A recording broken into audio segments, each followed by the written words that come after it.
Del juicio clínico al análisis de supervivencia. Uno de los modelos más populares para el análisis de estudios longitudinales, como las cohortes o los ensayos clínicos, es el modelo de supervivencia.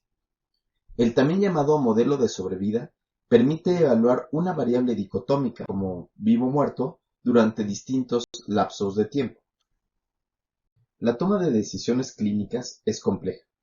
Sin embargo, podríamos decir que se basa en el conocimiento de la evolución clínica de la enfermedad, lo cual permite estimar la posibilidad de que ocurra un fenómeno. El modelo de supervivencia lo hace a través de evaluar el fenómeno en un tiempo determinado o en su tiempo de duración. Ejemplos clínicos.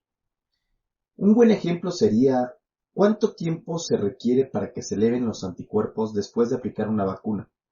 Esto sería importante para saber si las personas vacunadas van a quedar protegidas contra la enfermedad. Otro ejemplo es ¿cuánto tiempo dura un cuadro de influenza? Uno más podría ser ¿cuánto tiempo sobrevive un paciente con cáncer? Por supuesto, dependiendo del tipo y del estadio. Este último es el más común. El análisis de supervivencia se basa en el modelo actuarial, donde se toma en cuenta el seguimiento de cada uno de los pacientes en el entendido de que estos pacientes comparten las mismas características y el mismo destino. Este análisis permite que los pacientes, aun cuando no hayan llegado a la ocurrencia del evento, sean tomados en cuenta. Cuando el sujeto no llega a la ocurrencia del evento de interés y se cuenta solo con un seguimiento parcial del mismo, podrá ser analizado en algo que se llama dato censurado, que vemos en la diapositiva como las flechas de color azul, mientras que los que llegan al evento final serán considerados como casos y son los que están en rojo. Veamos ahora qué son los datos censurados. En general, existen tres razones para censurar un dato. Si un sujeto no presenta el evento antes de terminar el estudio. Si no es posible el seguimiento del sujeto durante el transcurso del estudio. O si una persona decide renunciar al estudio. Estas tres circunstancias ocurren comúnmente durante la práctica clínica. ¿Cuáles son los requisitos para disponer de datos adecuados para un análisis de supervivencia? Los requisitos son los siguientes. 1. Definir apropiadamente el origen o inicio del seguimiento. 2. Definir apropiadamente la escala de tiempo, ya sea minutos, segundos, meses o años. Y finalmente, definir apropiadamente el evento. El origen o inicio del seguimiento tiene que establecerse antes de la ocurrencia del desenlace, de preferencia cuando apenas ha iniciado la exposición a la maniobra, o antes de la misma si es que es una maniobra observacional. Ejemplo del análisis de supervivencia. Imaginemos que estamos estudiando 10 pacientes con cáncer de mama, las cuales son seguidas durante un periodo de 2 años, es decir, 24 meses. En la tabla que estamos observando en este momento, la paciente 1 acudió a sus consultas de seguimiento solo durante 14 meses. Es decir, no es posible determinar exactamente qué sucedió después de esos 14 meses. Lo único que sabemos es que la última vez que llegó a la consulta estaba viva. En las pacientes que murieron se registra la fecha de defunción y se calcula el tiempo que estuvieran vivos durante el estudio. En el paciente número 4, que falleció por causas ajenas del cáncer, en este caso por un accidente automovilístico, se registra la fecha de defunción, pero no como un evento de cáncer acumulado, sino como un caso censurado. Es necesario, para estos casos, valorar si una muerte, aún sin ser ocasionada directamente por el cáncer. Para esta forma, se debe de considerar el evento. Hubo una paciente que al terminar el estudio continuaba viva, paciente número 7. Siguiendo el mismo ejemplo, mostramos ahora los mismos datos pero en gráfico.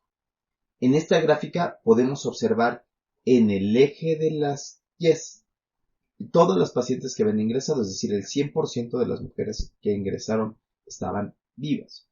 En el eje de las X vemos el tiempo, que en este caso son 25 meses.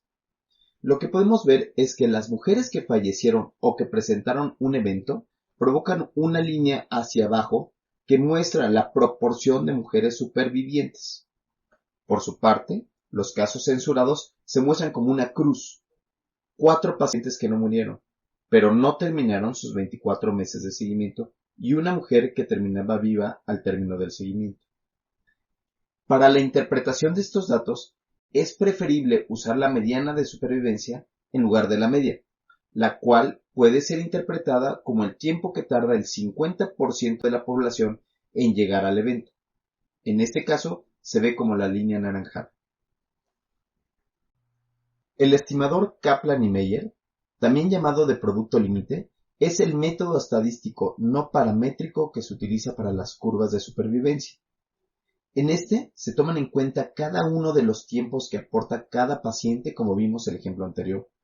Se utiliza cuando se conocen los tiempos individuales de los casos que llegaron al evento y de los casos censurados, de manera que se calcula la supervivencia cada vez que un paciente muere o alcanza el tiempo de seguimiento. ¿Cómo hacerlo? Los pasos para realizar este análisis los vamos a realizar en el programa estadístico SPSS y son los siguientes. Se comienza seleccionando la opción Analizar.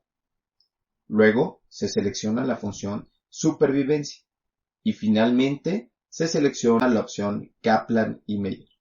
Después de seleccionada la variable que contenga el tiempo de seguimiento, se agrega a la casilla de tiempo que está en la parte de arriba, como se ve en la diapositiva.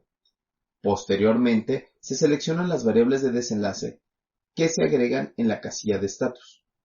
En esta casilla de estatus se tiene que definir el evento, ya sea 0 y 1. Generalmente la presencia del evento se codifica con un 1 en la opción que se encuentra debajo de la casilla, como lo habíamos visto en las presentaciones anteriores. Para comparar el efecto de una intervención en los estudios de supervivencia, como por ejemplo la administración de un medicamento A contra B, y conocer si existen diferencias y si estas son mayores a las que se pudieran presentar por el efecto del azar, utilizamos una comparación que se llama de prueba de rango de logaritmo o long rank test.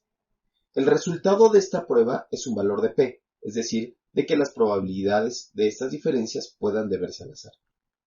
Este análisis también es susceptible de ser graficado. Las diferencias entre los grupos se muestran al contrastar el efecto en el 50% de la población, es decir, compara las medianas de ambos grupos, las medianas de supervivencia. ¿Cómo se hace?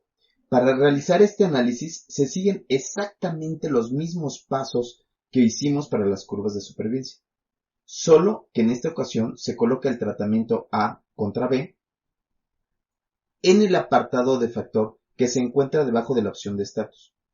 Posteriormente se selecciona la prueba del log rank test y se aprieta aceptar. Las curvas de supervivencia permiten estimar la probabilidad de que ocurra un fenómeno en distintos intervalos. La posibilidad de utilizar la información de sujetos que se pierden durante el seguimiento las hace un modelo extraordinario en el manejo de datos incompletos. Sin embargo, siempre habrá que cuidar que el número de sujetos censurados sea el menor posible.